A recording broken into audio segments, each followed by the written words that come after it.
सूरत city के उमरा police station विस्तार में फोर सीजन अपार्टमेंट है। वहाँ से सुबह इंफॉर्मेशन मिली 11 बजे के आसपास कि उनके घर का जो नौकर है वो घर में चोरी करके चला गया है। घर वालों ने अंदर वेरिफिकेशन किया, उनको एकदम सटीक आइडिया नहीं था, पर उन्होंने अनुमान के साथ में जितनी घर में ज्वेलरी और केस पड़ा था उसके हिसाब से अनुमान लगाया कि 20 लाख रुपए के आसपास हमारे पास केस था और सोना चांदी के दागिना थे वो 20,57,400 रुपए के थे। वैसे कुल मिला के 40,57,400 रुपए का चोरी करके नौकर चला गया है। ये इन्फॉर्मेशन उन्होंने चोरी करने के 10 मिनट के बाद में ही पुलिस स्टेशन में दे दी।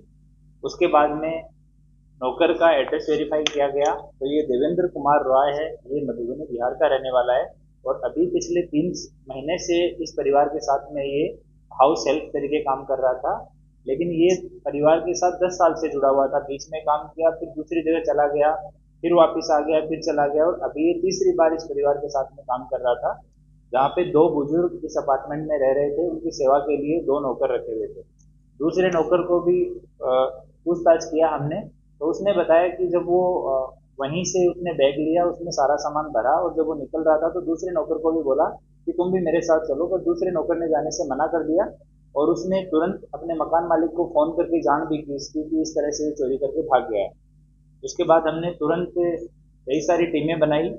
एक टीम हमने सीधी मधुबनी भेजी जो कि नेपाल के बॉर्डर पे है, क्योंकि नेपाल बॉर्डर पे जितने भी बिहार के गांव हैं उनका नेपाल के अंदर रिश्ते भी हैं और उनकी आवाजाही रहती है, तो नेपाल भाग जाने का डर था। इसलिए एक टीम को वहाँ हमने मधुबनी में रखा, दूसरी टीम को पटना में रखा, क्योंकि यहाँ से अगर ट्रेन से, फ्लाइट से, बस से कैसे भी जाएगा तो पटना बीच में एक बड़ा स्टेशन आएगा, तो पटना में एक टीम को होल्ड करवाया। तीसरी टीम हमने वाराणसी में फ्लाइट से भेजी, तो वो वाराणसी में बीच में थी। और चौथी टीम हमने बाई रोड भेजी थी जो इंदौर तक उसको ट्रैक करते करते इंदौर में पहुंच गई थी और वो उसको इंदौर में ही हमने होल्ड करवाया था। पांचवी टीम है वो हमारे सूरत शहर में ही अलग अलग सीसीटीवी देखना, अलग अलग लोगों से पूछताछ करना, इस तरह से 5 टीमें कंटिन्यूस पे काम कर रही थी। और हमारी क्राइम ब्रांच की टीम और लोकल एलसीबी और डी स्टाफ की टीम, ये सारे टेक्निकल सर्विलेंस इस सब काम में लगे हुए थे और कंटिन्यू ये पांचों टीम को अपना इनपुट दे रहे थे। तो बाद में ये सब काम चल रहा था कंटिन्यू 2 दिन तक।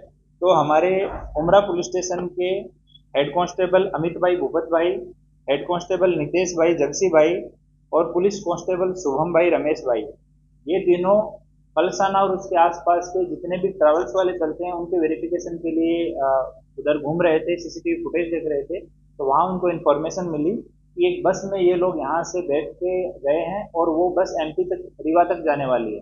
तो तुरंत बस का कांटेक्ट किया गया और सुबह 5 बजे हमने रीवा एसपी साहब के साथ में और वहाँ पे सिविल लाइन पुलिस स्टेशन के पीआई के साथ में बात की और उनकी टीम के साथ मिलके इनको बस से उतारा गया और वहाँ रीवा पुलिस स्टेशन ले जाया गया, रीवा डिस्ट्रिक्ट में।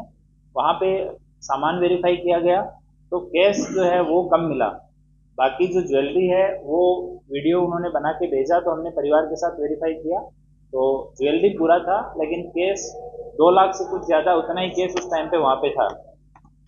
तो हमारी जो वाराणसी की टीम थी उसको वहाँ रीवा पहुँचने के लिए बोला गया, तो सुबह 9 साढ़े 9 बजे तक वो लोग रीवा पहुँचे और वहाँ बैठ के उन्होंने पूछताछ की। तो पूछताछ में उसने बताया कि आरोपी जो देवचंद्र कुमार देवेंद्र राय है, इसने वहाँ पे बताया हमारी टीम को कि उसका एक दोस्त है जो उसके गांव का ही है और यहाँ पे रहता है सूरत में, उसका रत्नेश कुमार अशोक राय नाम है और ये गोथान गांव सूरत में रहता है। इसके पास इनका आपस में दोनों का भरोसा बहुत अच्छा था, तो 15 लाख रुपए इसके पास में रख के गया था कि मैं जब बताऊंगा या मैं आऊंगा वापस तो मैं ले लूंगा, तब तक के लिए तुम ये पैसे को रखना। तो हमारी टीम वाराणसी जो थी और इंदौर जो थी वो दोनों टीमें मिलकर आरोपी को वापस पुलिस स्टेशन लेके आई। उसके बाद में नामदार कोर्ट के सामने रजू किया गया, नामदार कोर्ट ने उसका कस्टडी दिया, फिर पूछताछ की, रत्नेश का एड्रेस लिया, फिर रत्नेश के यहाँ गए, ये 15 लाख रुपए जो हैं वो रिकवर हुए। बाद में जब पूरा जो मुद्दामाल है उसको सोनी बुला के और वजन करवा के उसका वैल्यू निकाला गया, तो जो ज्वेलरी है सोना और चांदी उसकी कीमत 54,36,867 रुपए और जो केस है वो 17,91,500 रुपए है और उनके पास में 3 मोबाइल हैं जो इन्हीं तीनों आरोपियों के हैं, वो 20,500 को। ऐसे 72,48,867 रुपए का टोटल मुद्दामाल है वो बरामद हुआ है। और 3 आरोपी इसमें अभी अटक किए गए हैं। एक मुख्य आरोपी जो घर से चोरी करने वाला है देवचंद्र कुमार, ये मधुबनी बिहार का रहने वाला है।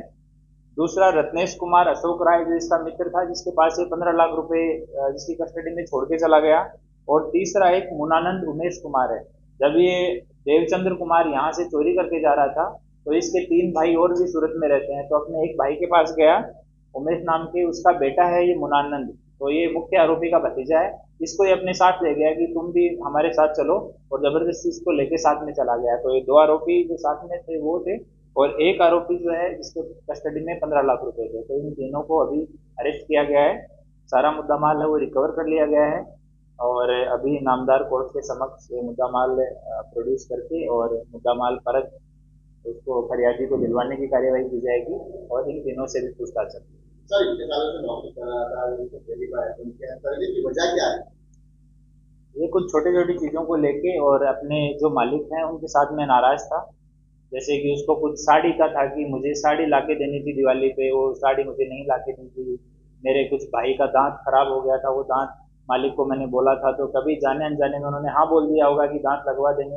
बाद में वो दांत वो टाइम पे नहीं लगवा पाए, तो मन ही मन उन चीज़ों को लेके गुस्सा था। तो उसको कभी इसने मालिक के सामने वापस कम्युनिकेट नहीं किया कि मैं इस बात से आपसे नाराज हूँ, और उस चीज़ को मन में लेके बैठा रहा, और उस गुस्से की वजह से ये इसने ये चोरी का अटेम्प्ट किया। सर, इतनी बड़ी घटना में इतने बड़े गाड़ी में आए तो लॉकर में रखे थे तो खुले छोड़ थे, लापरवाही लगती है। ये लॉकर में नहीं रखे हुए थे, ये रूम में नॉर्मल जो हमारा ड्रॉर